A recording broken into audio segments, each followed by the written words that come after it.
Hello guys, my name is Danny Wonders. I'm a director, photographer and storyteller, bringing you the best stories to help push, motivate you and teach you new things. And today's episode, we are talking about you cannot elevate without sacrifice. Everything you do in life was a sacrifice. In order to leave primary school, you had to sacrifice primary school to elevate to secondary school. You had to sacrifice secondary school to elevate to college. You have to sacrifice college to elevate to uni, sacrifice uni to get into work, and so on. You get it. Now, the reason why a lot of us do not succeed or proceed in life is because we are so used to what we have that we become stingy with it. We develop a scarcity mindset, especially when what we have is good or has been good to us. So example, just because you've been wearing some clothes that you've enjoyed, maybe you like the colors of it or the fabrics of it, you're not always gonna wear that shirt for the rest of your life, right? Unless you took very good care of it, that maybe you wore it once every year and you kept it for 12 years. But I'm talking an everyday shirt will not be an everyday shirt next year. Now, what I came to realize about life was we are already who we desire to be. We just have to get in that place. And sometimes you can arrive to the place unprepared and unknowingly too. Some people have had the opportunity of a lifetime and they didn't see it, and they will never see it because they weren't prepared and their eyes were not open to the exposure of that opportunity. And me, I'm a man of opportunity, and I see every opportunity because I create them first of all. I don't live life waiting on a magic phone call or somebody to hook me up to something. I would rather create like I'm creating now. And when you put yourself in a creation mode, you leave scarcity and you become abundant because you are no longer waiting on life to hand you roses. You pluck the roses yourselves. Sacrifice can get really in depth because I had to do a lot of it to get to where I was now. Now, I'm not nowhere I want to be, but I'm definitely not nowhere where I used to be. And if I tell you where I used to be, I went from rolling around with anywhere from 12 to 30 guys doing nothing on the block, just everyone around me smoking weed and chasing girls and getting money the fast way. And I was very tempted to go in all avenues, but it was more like I always saw something else, I always saw something bigger. I always saw I can do more with myself. Like, this can't be it. My life cannot just be on this block. Like, it just can't be. Like, there has to be more. Like, I was freezing on the block with a puffer coat on. Like, shit. Something has to go on here, bruv. Do you get me? I would always see quotes and stuff like, if you want to succeed in life, you have to surround yourself with the right people. How do I get in those circles? That's the question I used to ask myself. And I never used to have the answer until I realized the reason why I couldn't get in those circles was because I was not of that circle. And when I mean I was not of that circle, I did not carry the character traits or the mannerisms and genuinely do them. It wasn't like I pretended to do something and then I pretended to be that person and I wasn't that person, because that always catches up on you. Instead, what went on was, I'm somebody that I want to be great. And in order to be great, you have to become great. And greatness is a process. And when I understood that greatness was a process, I said to myself, every single day I'm going to practice on becoming better. Whether it's my mindset, whether it's me, how I talk to people, how I communicate with people, how I comprehend what people say, how I react to people, how long I choose to dwell on negativity, how long I choose to dwell on my wins. All of that had to change, and all of that had to be focused on with a laser beam in order for me to know what I'm doing in order to take it to the next stage. One of my most important things to focus on my come up was my friendship circles and my mindset, because I felt like my mindset was a bit mixed up. And a lot of people say things like, I'm a product of my environment, I'm a product of my environment, and I believe that's actually true. I used to think I'm not a product of my environment. I thought, you know what, I'm not doing what these people do, so I must be different. But no, I was the same. I wouldn't be hanging around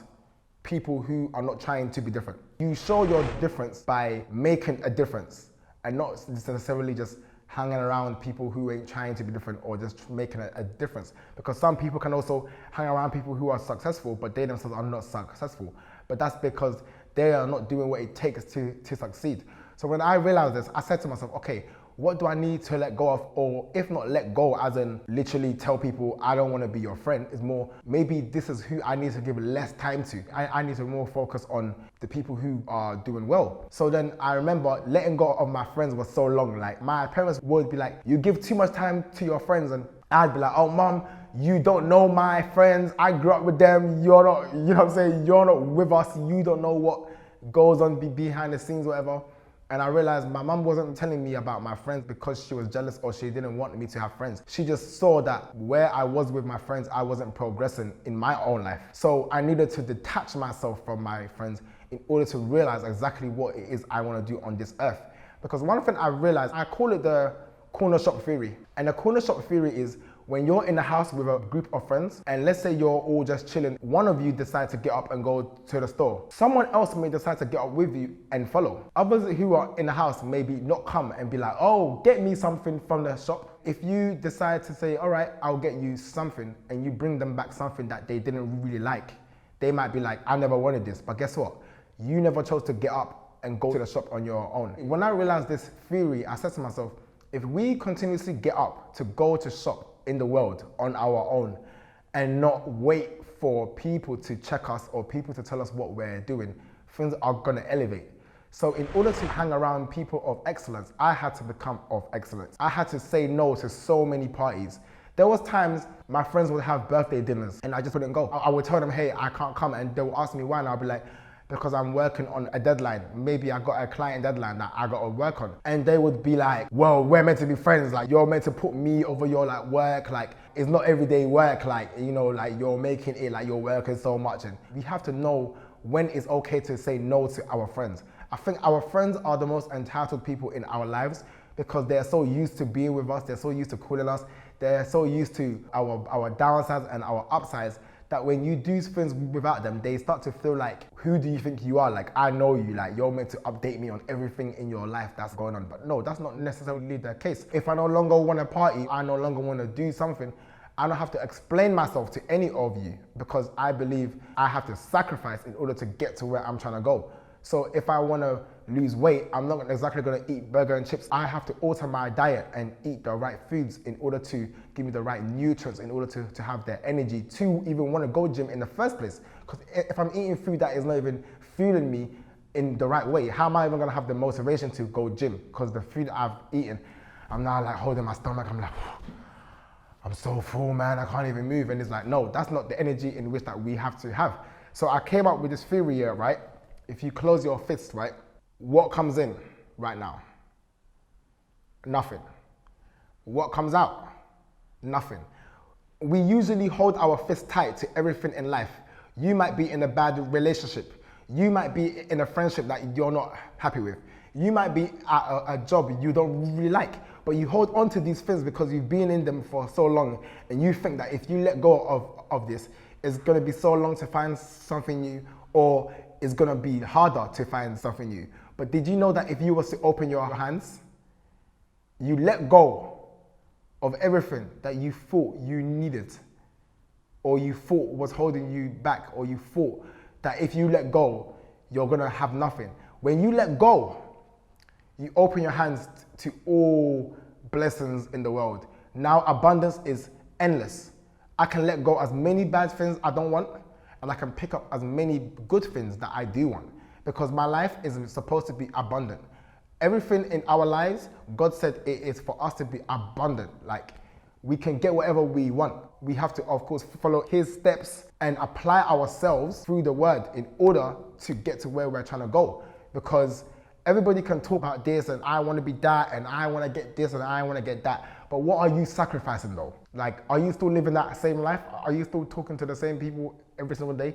Are you still going to those same places that you know you're not invited to, but you're forcing it because you want to be seen and you want to think people to think that you're like cool? When I started to sacrifice validation, compliments, events, moments, and I started to say, let me use this time for myself. There has been times I've sacrificed sleep, I've sacrificed fun, I've sacrificed holidays. I remember my friends were flying out, going everywhere like, bro, we're going Miami, bro, you wanna come? I'm like, oh, I do wanna come, but I've just started my like business, man. I can't just, nah, I'm good, guys. And guess what? I'll catch it on Instagram anyways. We actually do not miss out on nothing when we sacrifice.